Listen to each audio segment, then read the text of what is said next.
أعوذ بالله من الشيطان الرجيم بسم الله الرحمن الرحيم الحمد لله رب العالمين وصلى الله على محمد وآله الطاهرين اللهم صل على محمد وعلى محمد عجل فرجهم. اللهم صل على محمد وآله. خیریت سے ہیں آپ سب لوگ؟ ٹھیک ہیں جی الحمدللہ مولانا، آپ کیسے؟ الحمدللہ. آپ بتائیے. بس ہماری گفتگو کتاب آداب اسلامی 2 میں چل رہی تھی نا. عربی آج صبح آپ کلاس میں نہیں سیکھا. اور جی تطہیر فاطمہ، رئیسہ، طاہرہ بتول، صدف فاطمہ، سحر، آپ لوگ ٹھیک ہیں؟ شفا بتول جی الحمدللہ، آپ بتائیں۔ الحمدللہ. تو ہماری گفتگو کتاب آداب اسلامی 2 میں وقار، افنان، غازی، جون، علی عباس، وسیم، جوہر، تلاوت قرآن کے بارے میں چل رہی تھی. قرآن کی فضیلت کے بارے میں ہم نے کئی چیزیں پڑھی. پہلے جی آج یہ جو درس نیا شروع ہوا تھا اس میں کیا بتا رہے تھے جی؟ تلاوت کے آداب. تلاوت کے قرآن مجید کی. جب اس سے پچھلے درس میں یہ 26واں سبق ہے، 25ویں سبق میں جو ہم نے پڑھا تھا، کیا پڑھا تھا؟ قرآن کی فضیلت، اس کو علم حاصل کرنے کی فضیلت، اس کو پڑھنے کی فضیلت، اس کو حفظ کرنے کی فضیلت، سب چیزیں. اب یہاں پر تلاوت قرآن کے آداب بتا رہے ہیں، کیا طور طریقہ ہے، کیسے کرنی چاہیے. اس میں پہلے تو ظاہری آداب تھے، بتایا تھا کہ وضو اور باطہارت رہے، اور قرآن کے سامنے باادب رہے جی، متواضع رہے، متواضع تواضع کے ساتھ جی، پیر پھیلانا وغیرہ، بدتمیزی بد اخلاقی سے نہ بیٹھے، مسواک وغیرہ کر کے بیٹھے. قرات کی یہاں پر آج ہم جو پڑھیں گے وہ قرات قرآن کی جگہ. یہ بھی ہم نے بتایا کہ ہر جگہ نہیں لے جانا چاہیے. حمام میں، بیت الخلاء میں کہیں بھی قرآن لے جائیے آپ نہیں. ٹھیک ہے. آپ یہ کہہ رہے ہیں تلاوت کی مقدار، کتنی تلاوت کرنی چاہیے. ٹھیک ہے، کتنی تلاوت کرنی چاہیے. امام جعفر صادق علیہ السلام کا ارشاد ہے،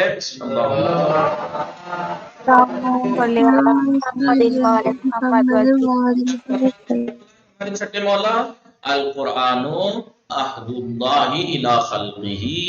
جی قرآن اللہ کا ایک عہد و پیمان ہے، الی خلقہ، اپنی مخلوق کے اوپر. ٹھیک ہے، ایک عہد و پیمان ہے جی. فقد ينبغي للمرء، مرء کہتے ہیں انسان کے لیے مناسب ہے کہ وہ کون انسان؟ للمرء المسلم، مسلمان، مسلمان کے لیے، ہر مسلمان کے لیے، ہر مسلمان انسان کے لیے فرض ہے کہ ينظر في عہدہ، وہ اپنے عہد ڈال دے. عہد نامہ کسے کہتے ہیں؟ عہد ہے عہد نامہ جس میں لکھے ہوئے ہوتے. جی جی جی، اسے چاہیے کہ وہ اپنے عہد نامے کو دیکھتا رہے، ملاحظہ کرتا رہے. وَأَن يَقْرَأَ مِنْهُ، اور اس میں سے کچھ اس میں پڑھے. فِي كُلِّ يَوْمٍ، ہر روز، یعنی روزانہ 50 آیا، کم سے کم بولیے ہر روز کی 50 آیتیں پڑھنی چاہیے. ٹھیک ہے. کیا فرماتے ہیں؟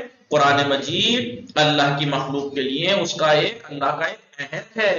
لہذا ہر مسلمان کے لیے مناسب یہی ہے کہ وہ اپنے عہد نامے کو ملاحظہ کرتا رہے اور ہر روز اس کی 50 آیتیں پڑھا کرے. ٹھیک ہے.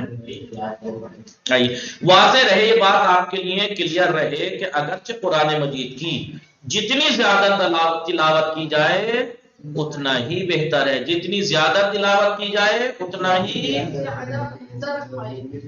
لیکن ایسا نہ ہو کہ تلاوت کی زیادہ، لیکن ایسا نہیں ہونا چاہیے کہ تلاوت کی زیادہ کی وجہ سے، زیادتی ہونے کی وجہ سے آپ اتنا پڑھے جائیں کہ اس کی آیتوں کے معنی اور مفاہیم پر توجہ ہی باقی نہ رہے. ایسا بھی نہیں ہونا چاہیے. اس کی معنی پہ، اس کے مفاہیم پر توجہ رہنی چاہیے. یعنی صرف اتنی تلاوت کرے جتنا آسانی سے سمجھ سکے. جیسا کہ ایک شخص نے امام جعفر صادق علیہ السلام کی خدمت میں عرض کیا، کیا میں ایک دن میں پورا قرآن ختم کر سکتا ہوں مولا؟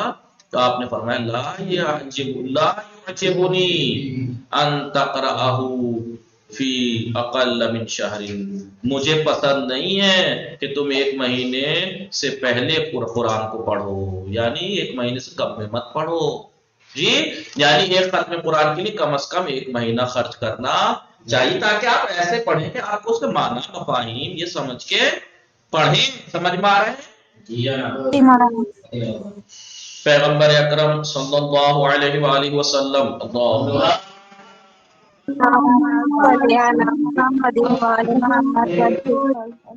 آپ سے روایت ہے کہ من قرأ القرآن اقل من ثلاث لم یفقہہ، جو کوئی بھی قرآن کو 3 دن سے کم میں پڑھے، من قرأ القرآن اقل من ثلاث، جو کوئی بھی قرآن کو 3 دن سے کم میں پڑھے، یعنی پورا قرآن اس نے 3 دن میں ختم کر دیا، 10 پارے کر کے مثلاً، لم یفقہہ، تو اسے نہیں سمجھ سکتا، وہ قرآن کو نہیں سمجھ سکتا۔ سمجھ میں آیا ہے نہیں؟ چوتھا اور پانچواں آداب قرآن میں سے ہے استعاذہ۔ استعاذہ کسے کہتے ہیں؟ اعوذ باللہ من الشیطان الرجیم کہنا، اعوذ باللہ من الشیطان الرجیم کہنا، اس کو کہتے ہیں استعاذہ۔ تسمیہ کسے کہتے ہیں؟ بسم اللہ الرحمن الرحیم، ٹھیک ہے، اس تسمیہ بھی کہتے ہیں اور اسے بسملہ بھی کہتے ہیں۔ بسملہ تسمیہ بھی کہتے ہیں، بسملہ بھی، یعنی بسملہ یعنی بسم اللہ الرحمن الرحیم کہنا، استعاذہ یعنی اعوذ باللہ من الشیطان الرجیم کہنا۔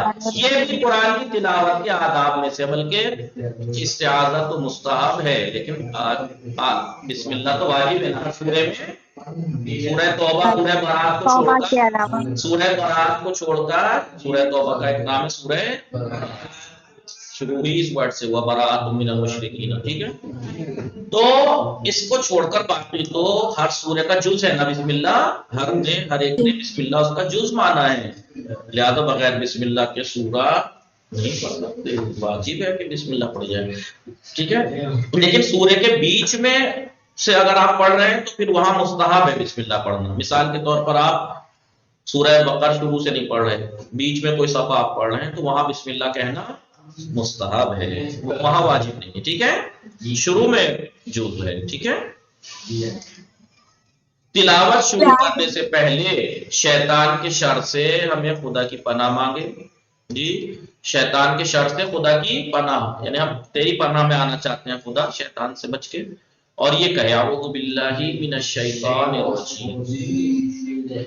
پروردگار عالم قرآن مجید میں ارشاد فرماتا ہے فَإِذَا قَرَأْتَ الْقُرْآنَ، آیت ہے قرآن کی، فَإِذَا قَرَأْتَ الْقُرْآنَ، جب قرآن پڑھو، فَاسْتَعِذْ بِاللَّهِ مِنَ الشَّيْطَانِ الرَّجِيمِ، شیطان رجیم سے اللہ کی پناہ، جی اللہ کی پناہ طلب کرو، ٹھیک ہے۔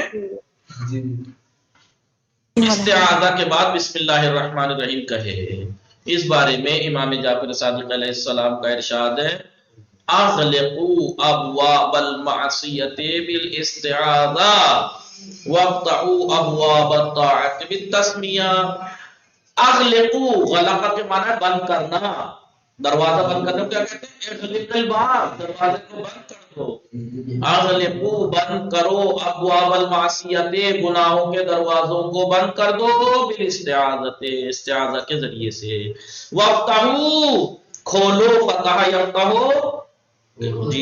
جی الفتح کے معنی کھولنا، فتحوا تم کو، وافتحوا اصل تھا افتحوا، فعل امر ہے، افتحوا کھولو، ابواب الطاعت بالتسمیۃ، ابواب طاعت یعنی اطاعت کے دروازوں کو کھول دو، بالتسمیۃ، بسم اللہ الرحمن الرحیم کے ذریعے۔ سمجھ میں آیا؟ یعنی اعوذ باللہ من الشیطان الرجیم کہہ کے گناہوں کے دروازے بند کر دو، اور بسم اللہ الرحمن الرحیم کہہ کے طاعت و بندگی کے دروازے کھول دو۔ امام موسیٰ تو سمجھ میں آیا، یعنی جب انسان اعوذ باللہ کہتا ہے، اعوذ باللہ من الشیطان الرجیم، تو گناہوں کے دروازے بند ہوتے ہیں، اور جب بسم اللہ پڑھتا ہے تو اطاعت کے دروازے کھلتے ہیں۔ امام موسیٰ کاظم علیہ السلام جب بھی کسی آیت سے استدلال کرتے تھے، مثال کے طور پر کوئی مسئلہ پوچھنا آتا تھا یا کوئی بات آتی تھی اور وہ ڈیمو آیت سے دیتے تھے، استدلال کرتے تھے کہ بھئی ایسا اس لیے ہے کہ خدا نے بھی دیکھو ایسا فرمایا ہے، تو جب وہ استدلال کرتے تھے آیت سے، تو آیت پڑھنے سے پہلے ایسا نہیں ہے کہ بیچ میں سے آیت اگر بات چلتے چلتے بیچ میں کوئی آیت آ گئی تو بغیر اعوذ باللہ بسم اللہ کے کر دی؟ نہیں، تو آپ اعوذ باللہ من الشیطان الرجیم بسم اللہ، جیسے ہم میں باتیں کرتے کرتے کہتا ہوں آپ کو سمجھاؤں کہ ایسا کرنا چاہیے، ایسا کرنا چاہیے اس کے بارے میں، جیسے کہ خداوند عالم قرآن میں ارشاد فرماتا ہے اطیعوا اللہ واطیعوا الرسول، ایسے نہیں، جیسا کہ خدا فرماتا ہے اعوذ باللہ من الشیطان الرجیم بسم اللہ الرحمن الرحیم یا ایھا الذین آمنوا مثلا اطیعوا اللہ واطیعوا الرسول واولی الامر منکم۔ جیسے میں کل آپ کو سمجھا رہا تھا کہ بھائی ہمارے لیے آئیڈیل اور نمونہ اہل بیت ہیں، وَلَكُمْ فِي رَسُولِ، جیسا کہ خداوند اعلیٰ فرماتا ہے اعوذ باللہ من الشیطان الرجیم بسم اللہ الرحمن الرحیم وَلَكُمْ فِي رَسُولِ اللَّهِ أُسْوَةٌ حَسَنَةٌ۔ ٹھیک ہے، یہ سب ہمارے لیے آئیڈیل اور نمونہ ہے اہل بیت، جیسے کہ خدا فرماتا ہے اعوذ باللہ من الشیطان الرجیم بسم اللہ الرحمن الرحیم یا ایھا الذین آمنوا اطیعوا اللہ واطیعوا الرسول واولی الامر۔ آپ چھٹے امام ساتویں امام جب بھی کسی آیت سے استدلال کرتے تھے، جیسے میں نے آپ کو ابھی استدلال کر کے دکھایا کہ ہمارے لیے اہل بیت اور رسول ہمارے لیے بہترین نمونہ عمل اور آئیڈیل ہے، جیسا کہ میں نے استدلال کیا قرآن سے، تو اعوذ باللہ بسم اللہ کے بغیر نہیں کہتے تھے۔ آپ سمجھ میں آ رہے ہیں؟ شفا بطول، سحر، صدا، رئیسہ، تطہیر عرشی، ٹھیک ہے ٹھیک ہے، تو آپ اس ضرور کہتے تھے اعوذ باللہ بسم اللہ، اس کے بعد آیت کی تلاوت فرماتے تھے۔ سمجھ میں آیا؟ آداب تلاوت میں سے ایک ادب ہے ترتیل، چھٹا نمبر، ترتیل سے پڑھنا چاہیے قرآن، جیسا کہ اللہ تعالیٰ قرآن مجید میں ارشاد فرماتا ہے۔ اب ایسے مت پڑھیے گا اعوذ باللہ من الشیطان الرجیم بسم اللہ الرحمن الرحیم ورتل القرآن ترتیلا، قرآن کو ٹھہر ٹھہر کر باقاعدہ طریقے سے پڑھو، ایسے نہ مت پڑھنا اعوذ باللہ من الشیطان الرجیم بسم اللہ الرحمن الرحیم الحمد للہ رب العالمین، نہیں، قرآن کیا کہہ رہا ہے؟ قرآن کو ٹھہر ٹھہر کے باقاعدہ طریقے سے پڑھو۔ اعوذ باللہ من الشیطان الرجیم بسم اللہ الرحمن الرحیم انا انزلناه فی لیلۃ القدر وما ادراک ما لیلۃ القدر لیلۃ القدر خیر من الف شہر۔ ایسا نہ ہو اعوذ باللہ من الشیطان الرجیم بسم اللہ الرحمن الرحیم انا انزلناه فی لیلۃ القدر وما ادراک ما لیلۃ القدر، ایسے پڑھتے ہیں نماز لوگ، اور قرآن کیا کہہ رہا ہے؟ وَرَتِّلِ الْقُرْآنَ تَرْتِيلًا، ٹھہر کر باقاعدہ سے پڑھو۔ امام جعفر صادق علیہ السلام سے اس آیت کے معنی دریافت کی گئے، مولا اس آیت کا مطلب کیا ہے؟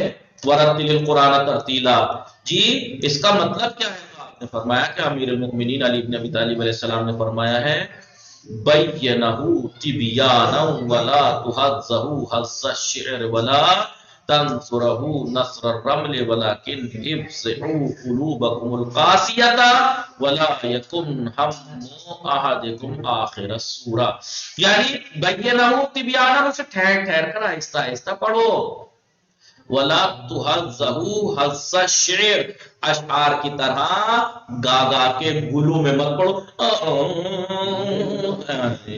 گویوں کی طرح وقار سمجھ لو جی، ایسے نہ پڑھو، حرام ہے اس لہن میں پڑھنا۔ سمجھ میں آ رہا ہے؟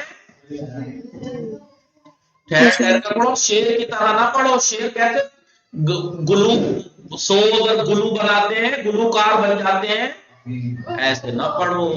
ولا یکن ہم احدکم، نہ کہاں پہنچ گئے، اور کیا، ولا تنصرہ نصر الرمل، یعنی اور نہ ہی اسے ریت کی طرح ایک دم سے پھیلا منتشر کرو، یعنی جیسے ریت ایک دم پھیل جاتا ہے ایسے کبھی آپ جیسے ریت آپ گرائیں گے تو ضرور سے گرا جاتا ہے، ابھی آپ سوچیے ضرور سے گرا جاتا ہے کہاں ہے، تو کوئی ایڈ یاد آ گیا شاید آیوڈین کے نمک کا کوئی ایسا تھا یہ شاید ہے لیکن کیا ضرور سے گرا جا رہا ہے، تو ایسا نہ پڑھو ایک دم سے، ٹھیک ہے، رم کہتے ہیں ریت کو، ولیکن افزعوا قلوبکم القاسیہ، قاسی قلوب قاسی، قساوت قلب، جو سخت دل ہوتے ہیں نا، اپنے دلوں، افزعوا ڈراؤ، خوف زدہ کرو، ڈراؤ خوف زدہ کرو قلوبکم، اپنے دلوں کو، کون سے دل؟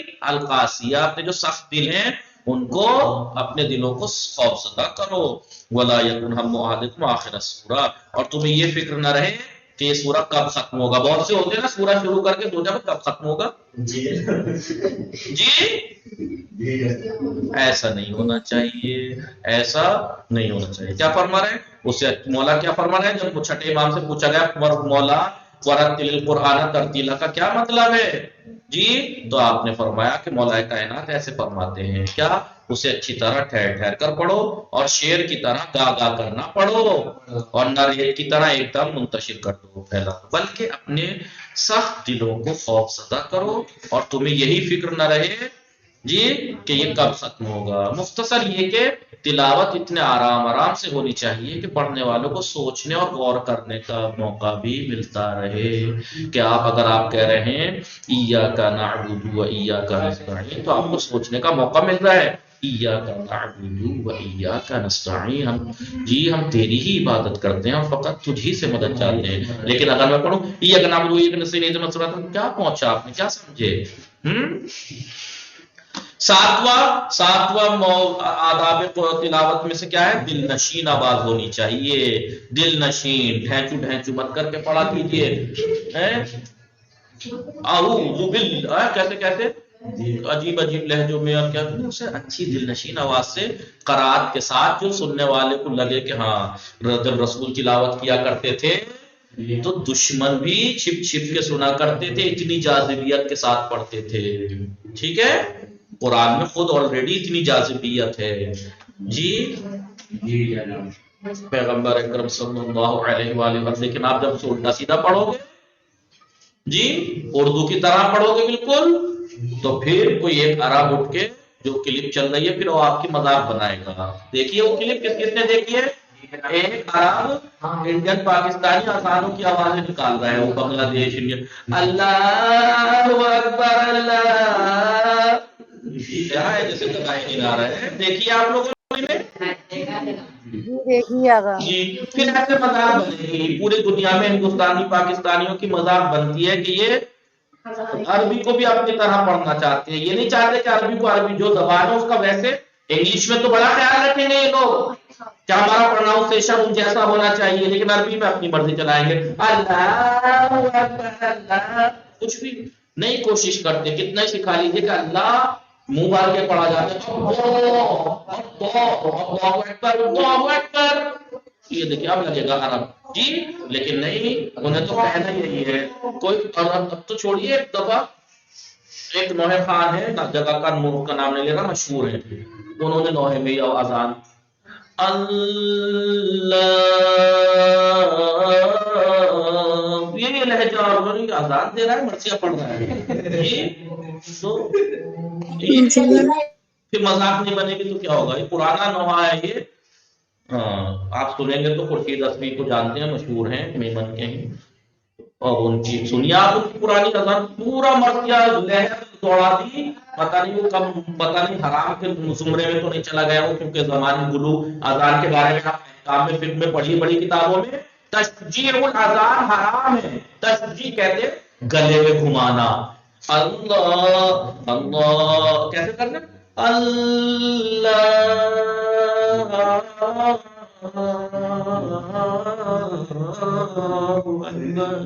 گلے میں گھمانا ہے، حرام ہے۔ تشجیع الاذان جا کے دیکھیں یہی ورڈ ہے بڑی کتابوں میں فقہی احکام کی، حرام ہے۔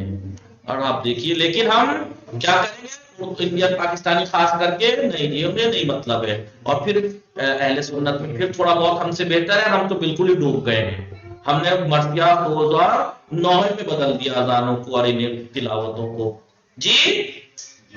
تو عربی ہے تو عربی کی طرح سیکھیں، جب آپ تجوید پڑھ رہے ہیں لفظ اللہ کو منہ بھر کے پڑھا جاتا ہے، کچھ حروف ایسے جن کو صاد تو جی یہ سب وہ حروف ہیں جو منہ بھر کے، تو جب ہم آپ نہیں کریں گے بسم اللہ الرحمن الرحیم، بسم اللہ الرحمن، بسم اللہ الرحمن الرحیم، رحیم رحیم، تو اردو لگے گا جیسے کوئی نظام الدین دہلی کے رحیم ہوٹل کوئی رحیم بھائی، تو جی دیکھیے شہر ہنسی، کیونکہ نظام الدین میں ہوٹل زیادہ ہیں اچھے اچھے کھانوں کے، ٹھیک ہے۔ تو نہیں دیکھیے میں نے ہنسانے کے لہجے میں کہا آپ لوگوں سے تاکہ آپ بول رہے ہیں، لیکن اس میں پورا درس پوشیدہ ہے، ہم قرآن ہے عربی میں ہیں، عربی لہجہ اپنا ہے، تجوید پڑھ رہے ہیں تو اس کو پریکٹیکل کریں، کوئی ہارڈ نہیں ہے، کوئی ہارڈ نہیں ہے. آپ تھوڑے تھوڑے کر کے ان کو بٹھانا تو شروع کیجئے ذہن میں، پریکٹیکل تو کرنا شروع کیجئے. کون سا حرف منہ بھر کے ادا ہوتا ہے؟ تو، غ، ظ، ص، ق. اور اگر آپ بھی اس کا، یا پھر کیا کرتے ہیں ہم اردو میں زیر میں سے اے کی آواز آتی ہے، اے الف زیر اے بے زیر بے، ایسے کرتے ہیں. وہ عربی میں بھی وہی پڑھنا شروع کریں. عربی میں جب آپ تجوید میں پڑھیں گے تو آپ پڑھیں گے کہ حرکات کوتا، حرکات کشیدہ. کوتا حرکت زبر زیر پیش ہے، اور کشیدہ الف مدی، یا مدی، واو مدی. یا اگر زیر کو تھوڑا زیادہ کھینچ دیں گے تو یا مدی. اب اگر اردو کے اے کو کھینچنا ذرا بن جائے گی، کبھی نہیں بنے گی، چاہے دن رات کھینچ کریں بنی یا کہیں. لیکن جب ای کو کھینچے گے ای اب بن گئی آپ، تو اس کا مطلب یہ ہوا کہ زیر کی آواز ای ہے، ای، لیکن کھینچی بھی نہیں، ہلکی ای کر دیں گے تو یا مدی بن جائے گی. پیچ کی آواز اردو میں او، عربی میں تھوڑی ایسے ہے. عربی میں پیش کو اگر زیادہ کھینچے تو واو کرنی چاہیے، تو وہ کیا آواز آتی ہے. اب اگر آپ اس کا لحاظ نہیں کریں گے، ٹھیک ہے، تو کیا ہوگا، لہجہ پھر کوئی اردو والا آئے گا، پھر ایک عرب کو کھڑا ہو کے مذاق بنائے گا، اللہ اکبر، یہ ہوگا. سمجھ میں آ رہا ہے نہیں؟ تو دھیان رکھنا چاہیے. یہ چھوٹی چھوٹی باتیں ہیں، جب چھوٹی چھوٹی بات کو ہی ہم ذہن میں بٹھا کے پریکٹیکل نہیں کریں گے تو کس کام کی بات. تو تھوڑی جو میں نے آپ کو بتائی کہ زیر میں عربی میں ای کی آواز آتی ہے، پیش میں او کی آتی ہے، لیکن آپ دیکھیے یہ سب بیٹھے ان کو ہی دیکھ لیجیے گا، یہ وہی پڑھیں گے. سمجھ میں آ رہا ہے؟ جو بھی پڑھ گیا الحمدللہ رب العالمین، الحمدللہ رب العالمین. الحمد کہاں سے آ گئے بھائی؟ الحمد للہ، للہ للہ. تو ہم عربی لہجے میں پڑھنے کی کوشش ہی کب کرتے ہیں؟ ورنہ زبر میں تو دونوں میں سیم ہی ہے، لیکن پیش اور زیر میں کیا ہم اتنا بھی نہیں دھیان رکھ سکتے؟ غلط بات ہے، یہ کرنا چاہیے ہمیں. لہذا پیغمبر نے فرمایا زین القرآن باصواتکم، قرآن مجید کو اپنی آوازوں سے مزین کرو، زینت دو اسے. جی پھر فرماتے ہیں انا حسن الصوت زینت للقرآن، بے شک اچھی آواز قرآن مجید کی زینت ہے. قرآن مجید ہر چیز کی زینت ہے. کچھ زینتیں پارلر میں جا کے بنتی ہیں، لیکن یہاں قرآن کی زینت کیا ہے؟ اسے اچھی آواز سے پڑھیے. آگے انا لکل شیء حلیۃ، انا لکل شیء حلیۃ، ہر ایک چیز کی زینت ہوتی ہے. لڑکی کی زینت کیا ہے؟ مثال کے طور پر کنگن، ہار، یہ زینت ہوتی ہے، میک اپ کی زینت، زینت، ٹھیک ہے. حالانکہ یہ ظاہری زینت ہے، اصل زینت تو انسان کا اخلاق ہوتا ہے. بہرحال میں ظاہر ہی کہہ رہا ہوں، ہر چیز کی زینت ہوتی ہے. لیکن حلیۃ القرآن، تو ہر چیز کی اگر زینت ہوتی ہے تو قرآن کی زینت کیا ہے؟ الصوت الحسن، اچھی آواز. اچھی آواز قرآن مجید کی زینت ہے، ٹھیک ہے. چلیے انشاءاللہ باقی کیونکہ ٹائم ہو گیا کل پڑھیں گے. وصلی اللہ علی محمد وآلہ. آداب تلاوت میں سے 8واں ہے حفظ اور خشوع. حفظ کا مطلب ایک طرح سے تھوڑا کم زیادہ سا انداز اپنائے، خشوع کے ساتھ پڑھے، ٹھیک ہے. وہ کریں انشاءاللہ. وصلی اللہ علی محمد الطاہرین، اللہم وآل محمد. چلیے آپ کا